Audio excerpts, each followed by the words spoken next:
네, 오늘은 요한계시록 16장 4절부터 9절까지의 말씀을 읽었고, 이제 셋째 천사가 진노의 대접을 쏟는 것과 넷째 천사가 이제 그 진노의 대접을 쏟아요. 셋째 천사는 강과 물 근원에 쏟고, 넷째 천사는 해에다가 그 대접을 쏟는다, 이렇게 말씀하고 있어요. 그런데 우리가 1절을 보시면은 하나님께서 그 일곱 천사에게 일곱 대접을 어디다 쏟으라고 1절에 말씀하셨어요? 땅에 쏟으라고 말씀하셨어요. 그리고 첫째 천사는 어디다 쏟아요? 땅에 쏟아요. 둘째 천사는 바다에 쏟아요. 그리고 하나님께서 일곱 천사에게 말씀하실 때 어디에다 쏟으라고 했어요? 땅에다가 쏟으라고 한 거예요.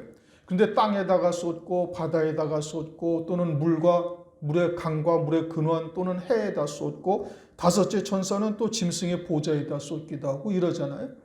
그러면 이것이 이제 우리가 어떻게 설명을 해야 되는가? 이건 지난번에도 한번 말씀을 드렸는데, 1절의 땅이라는 것은 하나님의 자녀들, 그 사람이죠. 하나님의 자녀들을 의미하는 것이고, 첫 번째 천사가 대접을 쏟을 때 땅에 쏟은 것은 땅에 속한 자들을 의미하고 있는 것이고, 그 다음에는 전부 다 하나님의 자녀들을 의미하고 있는 거예요. 하나님의 자녀들인데 그 신앙의 유형이 바다에 속한 자, 땅에 속한 자들을 계시하고 있다. 이게 이제 지난 시간에도 이제 충분히 설명을 드린 거예요. 그리고 오늘 이제 셋째 천사가 그 대접을 강과 물 근원에 쏟음에 피가 되더라, 이렇게 지금 말씀을 하고 있죠. 강물이 피가 돼 버렸다 이겁니다. 이것은 이제 출애굽기를 보면은 아론이 지팡이를 잡고 애굽의 하수를 치니까 피가 된다. 출애굽기 7장 20절에도 그러한 이제 재앙이 애굽 땅에 임하고 있음을 말씀하고 있어요. 그래서 물론 물도 이제 피로 변해서 애굽 사람들이 마실 물이 없어가지고 아주 큰 고통을 겪고, 이와 같은 일이 이 땅에서도 이제 실제로 이루어지는 역사가 나타나게 되어지는 겁니다. 그러니까 강물이나 물의 근원이 피로 변하게 되어지면, 피가 되어지면은 그러면 마실 물이 없어지고, 마실 물이 없어지면 사람으로서는 어마어마한 고통이죠. 이제 우리가 매일매일 물을 먹잖아요. 이게 물을 마시지 아니하면은 우리가 뭐 며칠 물 마시지를 못하면은 그냥 죽죠. 사실은 뭐 여러 날 마시지 못하면은 죽는 겁니다. 우리 몸의 뭐 수분이 75% 이상이라고 그러니까 매일 적당량을 보충을 해줘야 되는 것이 당연한 거예요. 이게 그런데 피가 되면은 이제 물을 마시지 못해서 큰 고통을 겪게 되는 것이죠. 그러면은 이것은 이제 일반적인 현상이고, 마찬가지로 이것이 우리에게 어떠한 교훈을 우리에게 주시는가?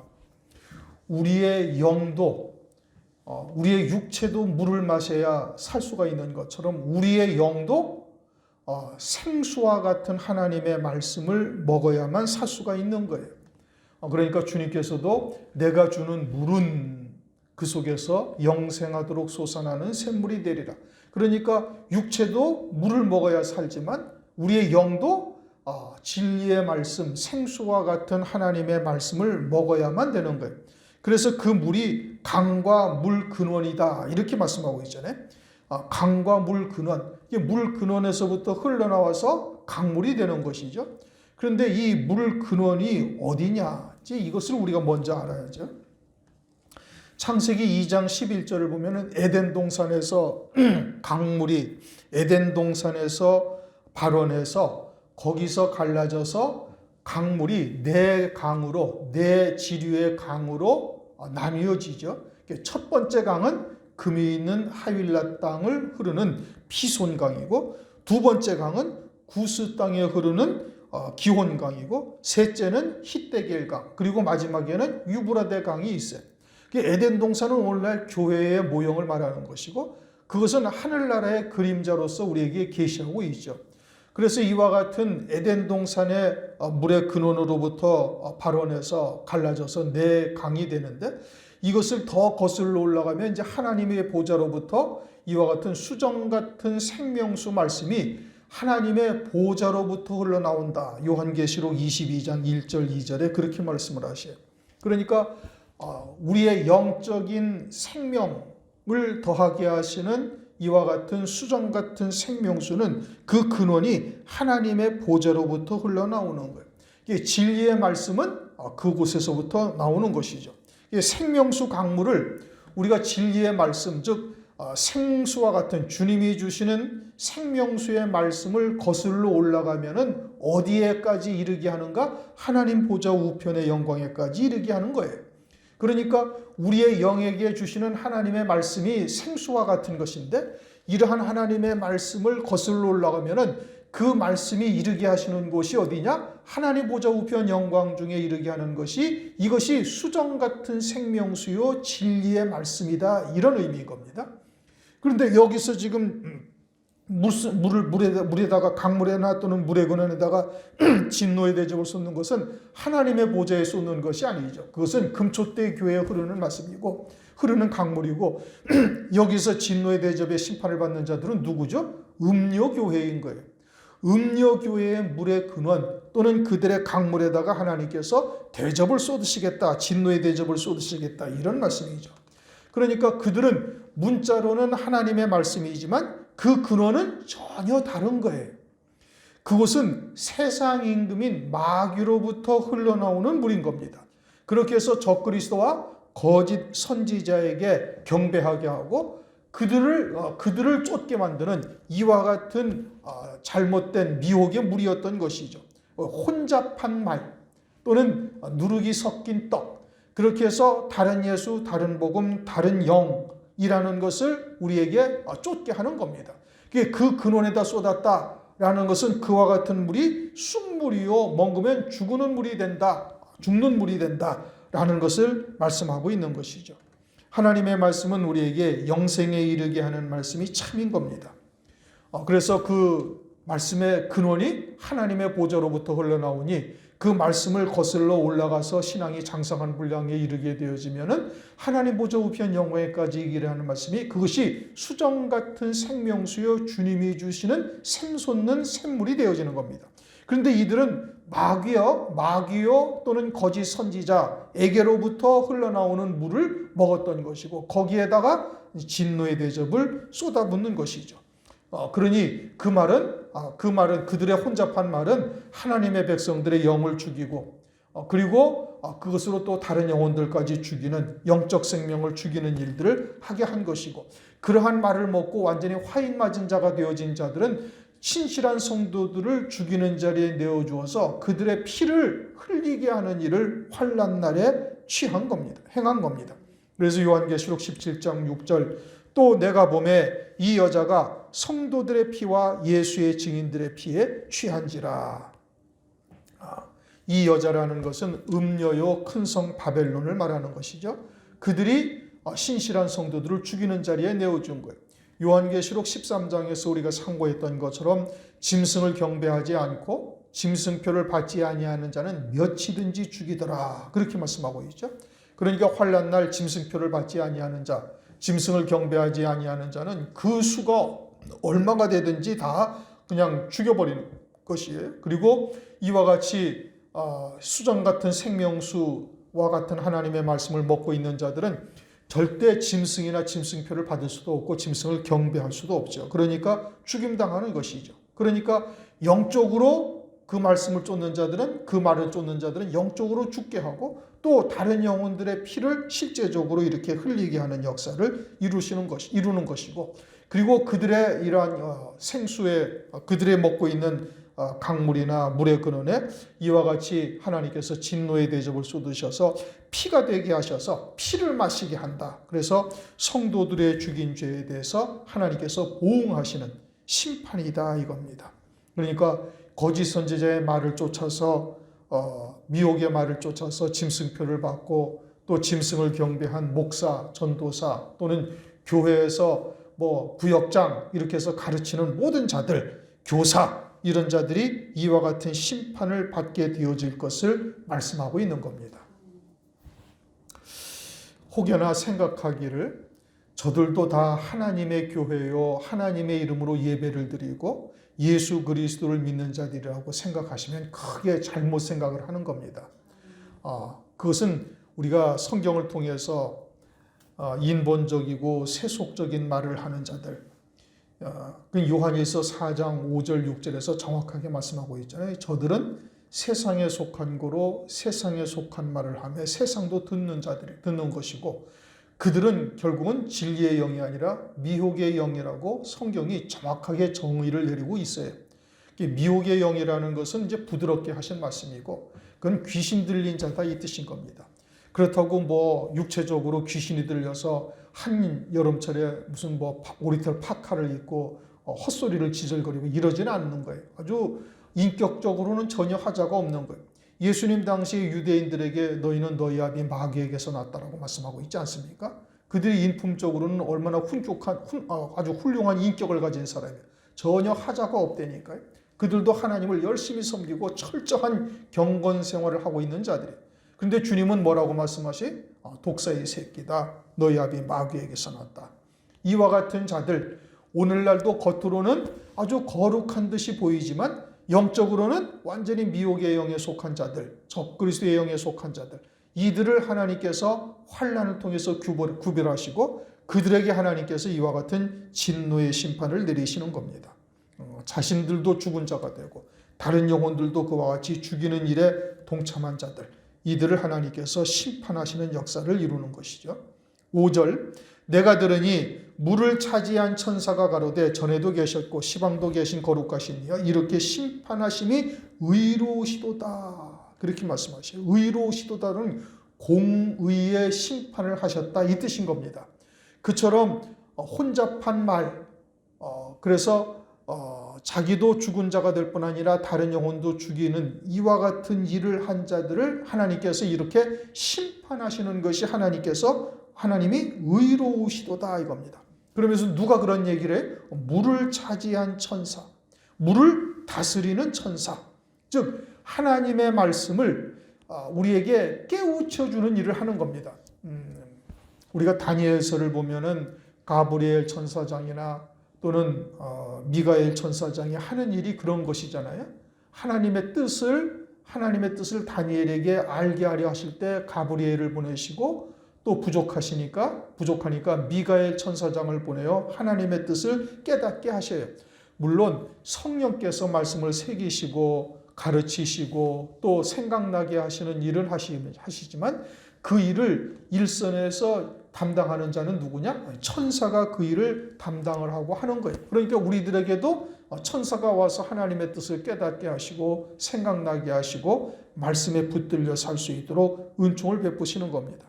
그런데 이와 같은 천사들이 하나님의 뜻을 그들에게 깨우쳐 줄 때 그것을 대적하고 외면하고 진리의 사랑을 외면한 자들에게 데살로니가 후서 2장 10절에 뭐라고 그래?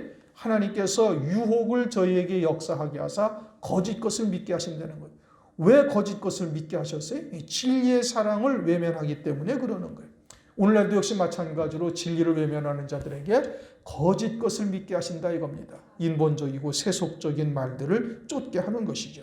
그래서 하나님의 심판의 날 심판받게 하려 합니다. 그래서 물을 차지한 천사가 그와 같이 진리의 사랑을 외면한 자들을 다 알고 있는 거예요. 그러니 그와 같이 하나님께서 심판하시는 것이 합당하다라고 말하고 있죠. 그러면서 천사가 가로되 전에도 계셨고 시방도 계신 거룩하신 이여. 전에도 계셨다라는 것은 태초부터 말씀으로 계신 거예요. 누가? 하나님께서 하나님의 거룩하신 뜻이 말씀으로 나오셔가지고 하나님이 그와 같은 하나님의 말씀으로 우리를 인도하고 계신 것이고, 그리고 시방도 계시다라는 여기서의 시방은 주의 재림으로 말미암아 이루어지는 심판의 때를 말하는 겁니다. 그때도 하나님께서 이와 같은 공의로 하나님께서 심판하시는 거예요. 그런데 이제 시방도 계시다. 오늘날 우리들에게 어떠하신가? 오늘날도 역시 말씀이 살리는 영이 되셔서 우리들에게 생명이 되게 하시고 영생의 열매를 맺게 하시는 일을 하시는 거예요. 우리가 히브리서 8장 10절도 여러 차례 상고했죠. 그날 후에 하나님께서 하나님의 법을 우리의 마음의 신비에 새기시고, 그리고 우리의 하나님이 되시고 우리가 하나님의 백성이 되게 하신다라고 말씀하고 있는 것처럼 오늘날 그와 같은 은혜를 베푸시는 것이고, 그리고 여기서 시방이라는 것은 오늘날 우리에게 시방을 말하는 것이 아니라 주의 재림의 때를 말하는 것이죠. 그때는 만주의 주로 오셔서 심판하시는 겁니다. 말씀대로 이루시는 구원의 역사를 마무리하시는 거예요. 그때 미혹의 영에 속한 자들은 이와 같이 심판하시는 것이죠. 피를 마시게 한다. 그들이 이와 같이 피를 흘리게 한 역사를 이루었으니 하나님께서 이와 같이 피를 마시게 하는 것이 의로운 심판이다. 그래서 물을 다스리는 천사들이 그렇게 말하는 것이요. 6절, 저희가 성도들과 선지자들의 피를 흘렸습니다. 이것은 이제 육체를 죽인 것을 말하는 겁니다. 영적으로 죽이기도 하였고 실제 이제 신실한 성도들을 죽이는 자리에 내어준 것이죠. 흘렸으므로 저희로 피를 마시게 하신 것이 합당하니이다. 이제 순교한 그 피를 저들에게도 그대로 갚게 하시는 것이 합당하다 이겁니다. 영적으로 죽이기도 하고 실제 피를 흘려 죽이기도 하였으니 그들로 하여금 피를 마시게 하는 것이 합당하다. 율법의 말씀대로 하나님께서 심판하시는 겁니다. 7절, 또 내가 들으니 제단이 말하기를 그러하다 주 하나님 곧 전능하신 이여 심판하시는 것이 참되시고 의로우시도다 하더라. 6절은 천사, 대접을 쏟아붓는 천사들이 하는 말이에요. 7절은 제단이 말했다 이렇게 말하고 있잖아요. 이 제단이라는 것은 어느 제단이냐? 이 계시록 6장 9절을 한번 보시겠습니다. 계시록 6장 9절, 다섯째 인을 떼실 때에 내가 보니 하나님의 말씀과 저희의 가진 증거를 인하여 죽임당한 영혼들이 제단 아래에 있어 큰 소리로 불러가로되 거룩하고 참되신 대주제여 땅에 거하는 자들을 심판하여 우리 피를 신원하여 주지 아니하시기를 어느 때까지 하시려나이까? 라고 제단 아래 순교한 성도들이 하나님께 기도하고 있잖아요. 뭘 기도해요? 하나님의 심판과 우리의 피를 신원하여 줄 것을 위해서 기도하고 있는 거예요. 그래서 제단이 말한다. 지금 요한계시록 16장 7절에 제단이 말한다라는 것은 계시록 6장 9절에 제단 아래 이와 같이 순교한 성도들이 하나님께서 심판하시고 우리의 피를 신원하여 주실 것을 간구한 그와 같은 곳에서 이 성도들이 이제 순교한 성도들이 말하는 것이다 이겁니다. 그들이 이와 같이 심판하여 우리의 피를 신원하여 주실 것을 간구했는데 그와 같은 일을 하나님께서 주의 재림의 때 이제 응답하신 거예요. 그 피를 신원하시고 그리고 이와 같이 미혹의 영에 속한 자들을 하나님께서 심판하셨다라는 것을 말씀하고 있는 겁니다. 그래서 그러하다 주 하나님 곧 전능하신 이시여 심판하시는 것이 참되시고 의로우시도다. 그러니 진리의 사랑을 외면한 자들을 그들에게 하나님께서 거짓 것을 믿게 하시고 이렇게 심판하시는 것이 참되고 의롭다라고 지금 말씀하고 있어요. 참되시다라는 것은 진실하시다. 다시 말하면 하나님의 말씀대로 이루신다라는 뜻인 겁니다. 그러니 하나님의 말씀이 우리에게 참되다 이겁니다. 이 의미는 물론 이제 하나님께서 이렇게 말씀대로 심판하셨다라는 것을 나타내고도 있지만 아울러서 이 순교한 성도들이 순교할 때 계시록 3장을 보면은 순교할 때 그들에게 감추인 만나를 주시고 또 새 이름이 새겨진 흰 돌을 주신다고 또 하나님께서 말씀하셨어요. 그건 받는 자밖에 모른다라고 말씀하고 있죠. 그렇게 감추인 만나를 하나님께서 주시고 새 이름이 새겨진 흰 돌을 주셔서 넉넉히 순교할 수 있도록 은혜를 베풀어 주시는 이와 같은 하나님의 말씀, 모든 말씀이 다 어떠하다는 거예요? 모든 말씀이 다 참되시다라고 지금 고백을 하고 있는 거예요. 그것은 순교한 성도들 외에는 알 수가 없어요. 그러니까 순교한 성도들이 그와 같이 아주 극한의 고통 가운데 육신의 한계에 이르렀을 때 하나님께서 그들에게 감추인 만나와 새 이름이 새겨진 흰 돌을 주심으로 그들이 아주 그와 같이 하나님께서 신실하시고 참되시고 또 이와 같이 자기들이 이와 같은 순교한 이와 같은 피를 신원하여 주시는 약속대로 이루시는 하나님이 참되시다라고 지금 고백을 하고 있는 거예요. 의로우시다라는 것은 공의로 하나님의 의를 드러내신 것이 의로우시다 이겁니다. 그러니까 참되다라는 의미와 조금 다르죠. 그들이 악을 행한 대로 하나님께서 그대로 보응하시니 그것이 하나님의 공의요 의로우시다라고 말하고 있는 겁니다. 그런데 이것을 누가 얘기를 해요? 제단 아래에 있는 순교한 성도들이 이와 같이 하나님께 찬양을 드리며 영광을 돌리는 거예요. 그 물을 다스리는 천사들은 왜 못해요? 그들은 영적인 존재지 육체를 입고 있지 않아요. 육체를 입고 있어서 하나님의 이러한 사랑을 체험하고 경험한 자들만 이러한 고백을 하고 이러한 하나님께 영광을 돌릴 수가, 이렇게 하나님께 영광을 돌릴 수가 있는 거예요. 영적인 존재인 천사들은 이러한 하나님의 사랑을 깨닫지를 못하는 겁니다. 체험하고 있지를 못하는 거예요. 그러나 순교한 성도들은 실제로 체험하였으니 하나님께서 참되시다 또 의로우시다라고 말씀하고 있는 겁니다. 이와 같이 하나님은 그 언약하신 말씀대로 반드시 이루어지는 신실하신 하나님의 율법의 1.1획도 떨어지지 아니하고 다 이루신다. 하나님은 말씀하신 바를 변개치 아니하신다. 시건하시는 하나님이 아니시다 이겁니다. 그러므로 하나님께서 우리에게 언약하신 언약은 반드시 이루시는 그와 같은 신실하신 하나님이요 참되신 하나님이다. 이게 진실하다 이겁니다. 예수님께서 제자들에게 말씀하실 때도 내가 진실로 진실로 너희에게 이르노니 이렇게 말씀하시잖아요. 하나님의 말씀이 참되다라는 것을 강조하시고 또 맹세하시는 겁니다. 그러면 왜 굳이 이렇게 성경에 기록하여 우리에게 말씀하시는가? 오늘날 우리의 믿음이 온전치를 못하니 이러한 하나님의 말씀을 통해서 교훈하시면서 하나님의 언약하신 말씀이 참되고 진실하다는 것을 우리로 하여금 깨닫고 믿는 자가 되라 이겁니다. 그리고서는 그런 하나님의 말씀을 경외하는 자가 되어야 되는 거예요. 모든 우리의 삶에 있어서 가장 우선순위에 두어야 되는 겁니다. 갈라디아서 2장 20절을 보면 이제는 내가 산 것이 아니요 내 안에 그리스도께서 사신 삶이다 이렇게 말씀하고 있죠.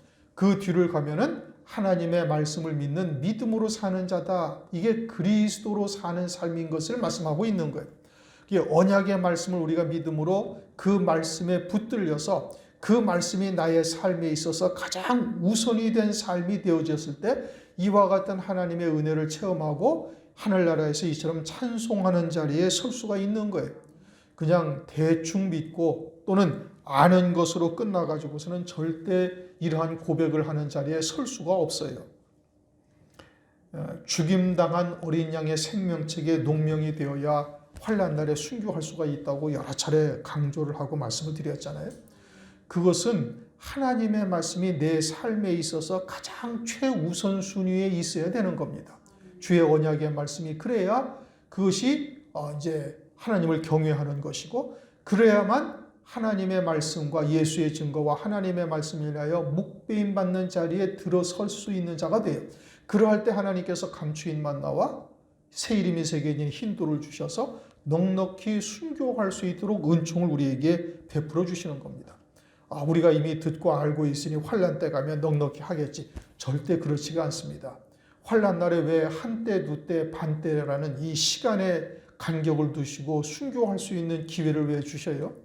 우리가 이와 같이 어린 양의 생명책에 농명이 된다 할지라도 세상은 계속해서 우리를 미혹하고 또 우리를 실족할 수밖에 없도록 환경을 조성해 가서 세상에 속한 미련을 온전히 끊고 환난을 맞이하는 자들이 아주 극히 적은 겁니다. 그러니까 한때 1년 동안 환난을 거쳐서 정결하게 하시고 또 그것도 아니 되니까 2년간에 걸쳐서 정결하게 하셔서 또 순교하게 하시고 그것도 아니 되니까 황충의 화라는 아주 극한의 그런 고통 가운데 두셔서 세상에 속한 미련을 끊게 하시고 마지막 남은 한 달 동안에 순교하게 하시고 이와 같은 일들을 하나님께서 성경에 기록해 놓으신 거예요. 그러니 환난 날에 우리가 대충 생각하고 대충 믿고 신앙생활하면은 환난 날에 우리가 순교할 수 있겠다. 그거는 절대 있을 수가 없는 일인 겁니다.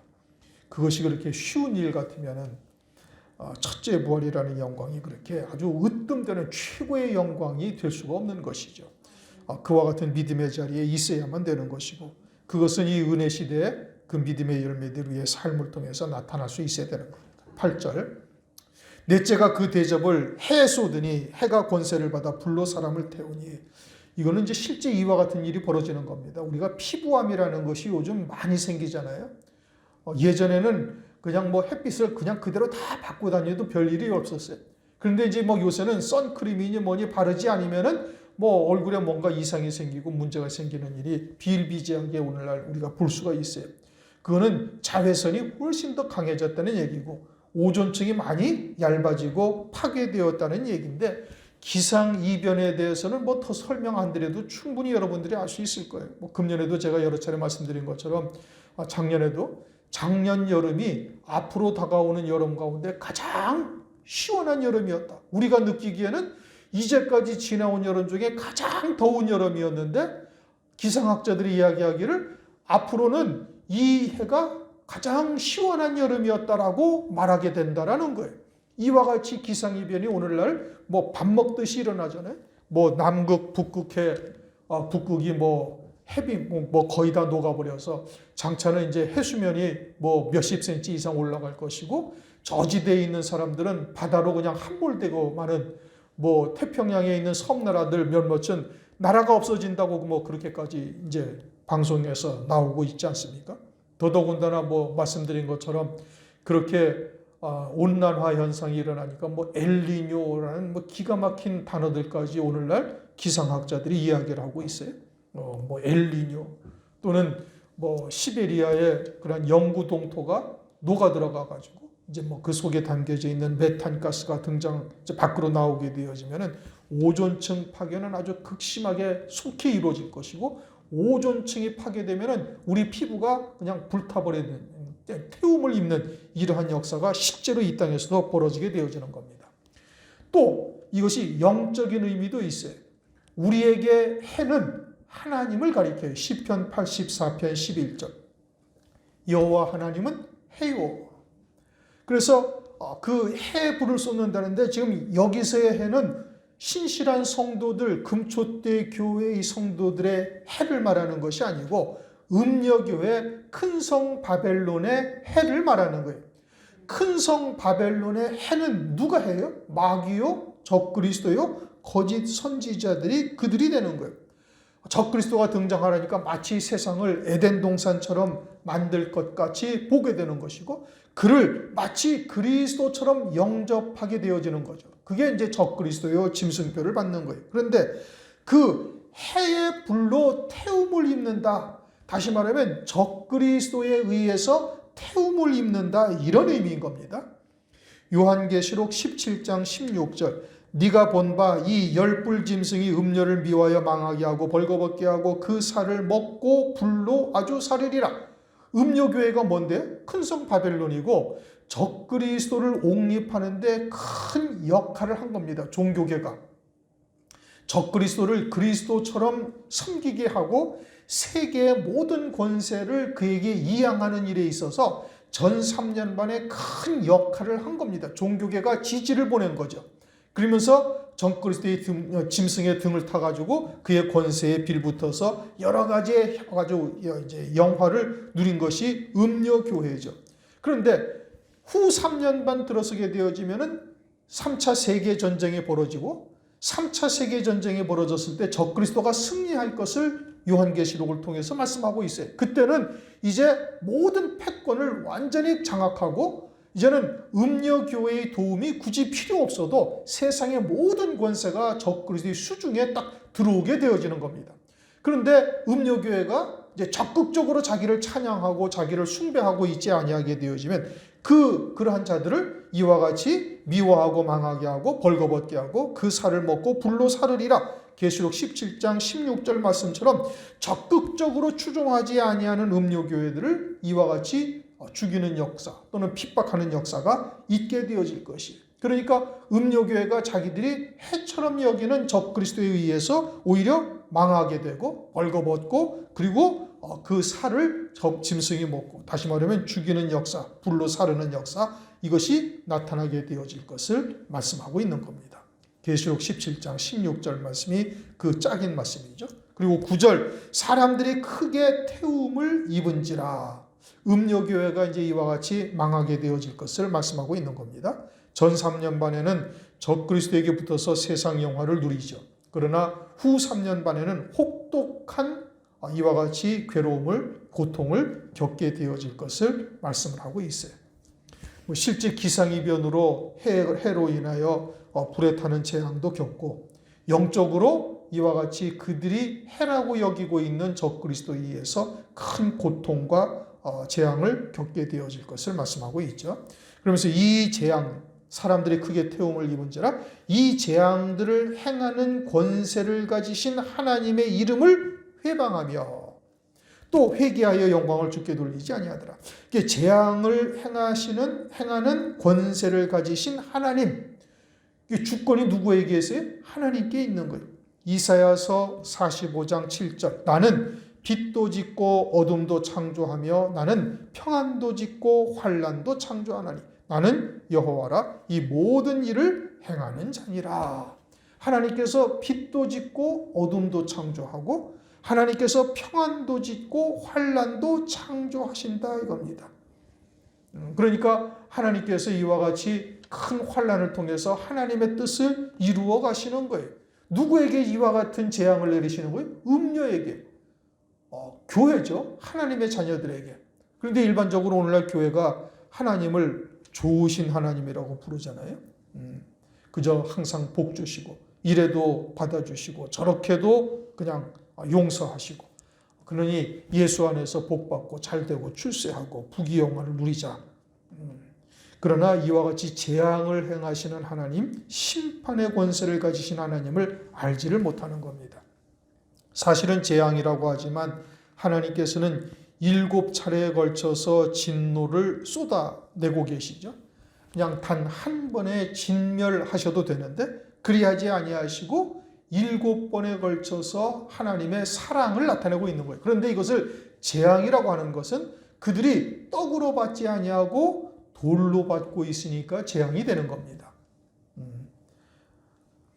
그리고서는 하나님의 이름을 회방한다라고 말하고 있죠. 하나님의 이름을 회방한다는 것은 이것이 하나님의 역사가 아니라 귀신의 역사라고 이야기를 하는 거예요.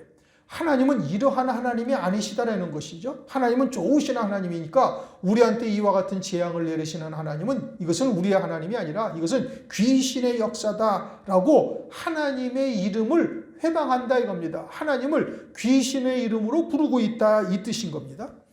마태복음 12장을 보면 예수님께서 귀신 들고 눈 멀고 벙어리 된 자를 고쳐주신, 그러자 유대인들이 뭐라고 그래? 바알세불의 왕을 힘입어서 귀신을 쫓아냈다라고 예수님을 누구로 칭하고 있어요? 바알세불의 왕, 귀신의 왕을 힘입어서 이 귀신 들린 자를 고쳤다라고 이야기를 하고 있는 것.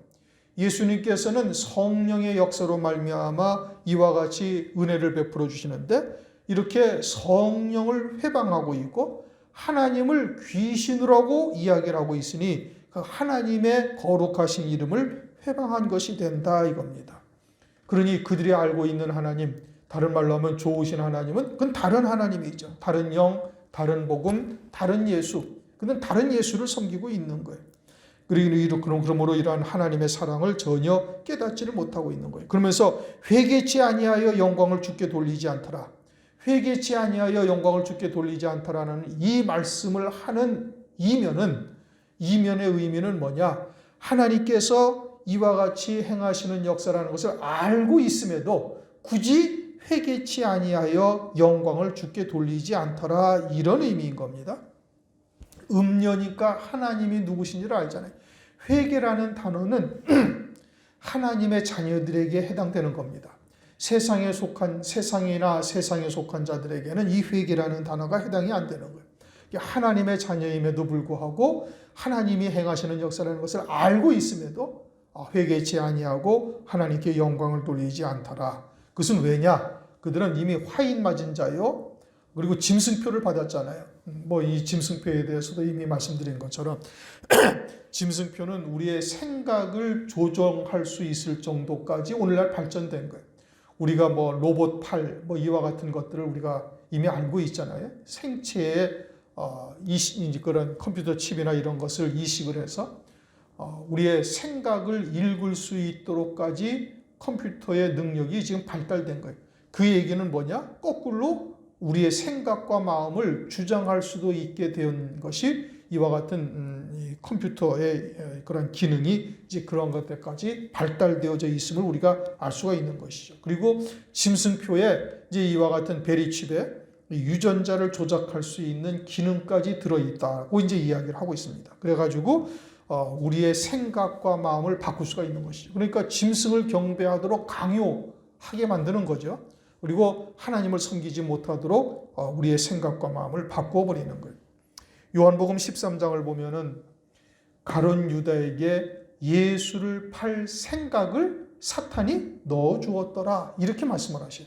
이게 사탄이 우리의 생각에 역사를 하는 겁니다. 우리가 육에 속하여 살고 있으면은 마귀가 우리의 마음과 생각에 자기들의 하고자 하는 일들을 우리에게 넣어주는 것이죠. 이제 이와 같은 역사가 환난날의 짐승표를 통해서 조작이 가능하다 이겁니다. 그렇게 해서 아예 화인 맞은 양심이 되게 만들어서 회개하고 싶어도 회개치 아니하여 하나님께 영광을 돌리지 못하는 이와 같은 역사가 있게 되어질 것을 말씀하고 있는 겁니다. 오늘은 요한계시록 16장 4절부터 9절까지 셋째 대접 그리고 넷째 대접, 셋째가 그 대접을 강과 물 근원에 쏟았다 라는 것은 이들의 강과 물의 근원은 미혹의 말이죠. 혼잡한 말, 그리고 그와 같은 것을 쏟아서 피가 되게 했다. 그들이 자기도 죽을 뿐 아니라 다른 영혼들을 죽이고 실제 죽이는 자리에, 육체를 죽이는 자리에, 순교의 자리에까지 참여한 자들이 되어지니 하나님께서 그와 같이 보응하신다. 넷째가 해에 쏟았다. 이거는 그들의 짐승, 즉 짐승에 의해서 도리어 핍박받고 고통당하고 불로 태움을 입고 살을 먹는 이와 같은 역사가 환난 가운데 있게 되어질 것을 말씀하고 있다. 이것이 이제 넷째 대접까지 상고를 한 겁니다. 우리에게 이와 같은 내용들을 쭉 하나님께서 성경에 기록해서 읽게 하시는 이유가 뭐냐? 이와 같은 멸망의 자리에 절대 들어서서는 아니 될 것을 우리에게 교훈하고 계시는 겁니다. 그러기 위해서는 우리가 어떻게 해야 되는가? 속히 죽임당한 어린 양의 생명책에 농명된 자로서의 믿음의 길을 걸어가야 되는 거예요. 은혜 시대에. 그것이 뭐 시간이 지나면 되겠지. 그렇지가 아니한 겁니다. 환난 날에 이와 같은 멸망의 길을 가지 아니하려면 오늘날 우리가 그러한 생명책의 농명이 되고 그 믿음의 삶을 오늘날 결단하며 나아갈 수 있어야 되는 것이고 하나님께서 그와 같이 우리를 저울에 달아보실 때 능히 승리하는 자, 저울에 달아서 부족함이 보이지 않는 자가 될 수 있어야 되겠습니다. 기도하겠습니다. 하나님 아버지 감사합니다. 오늘도 요한계시록 16장 말씀을 통해서 셋째, 넷째 대접을 쏟을 때 어떤 일들이 벌어지는가? 음료교회에게 하나님께서 그대로 심판하시고 보응하시는 장면을 깨닫게 하심을 감사를 드립니다. 이와 같은 것을 우리로 하여금 읽게 하시고 또 깨우쳐 주시는 이유는 이와 같은 자리에 우리가 들어서서는 아니 될 것이요. 속히 얼마 남지 아니한 이 시간에 생명책에 기록이 되고 더 나아가서는 14만 4천의 종의 반열에까지 서야 할 것을 교훈하고 계심을 감사를 드립니다. 우리가 다시 한번 신앙의 결단을 하고 달려갈 수 있도록 은혜 위에 은혜를 더하여 주시옵소서. 성령으로 충만함으로 역사하여 주시옵소서. 감사를 드리옵고 예수 그리스도의 이름으로 기도드리옵나이다.